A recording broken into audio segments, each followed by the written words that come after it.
Folyton patanásokkal küzdesz és nem találod a megoldást.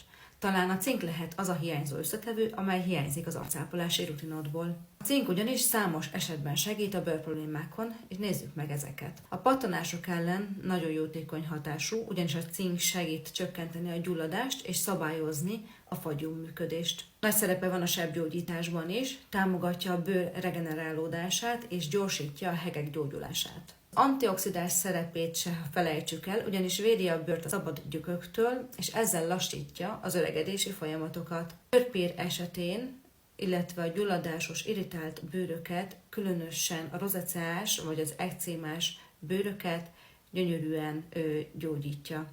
Tedd próbára a cink erejét, étrendkiegészítőként vagy kozmetikumként. Én mindig szoktam a vendégeimnek az otthonápoláshoz cink vitamint vagy ásványanyagot adni. Ha hasznos volt a tartalom, akkor nyomj egy lájkot és kövess be további bőrápolási tippekért.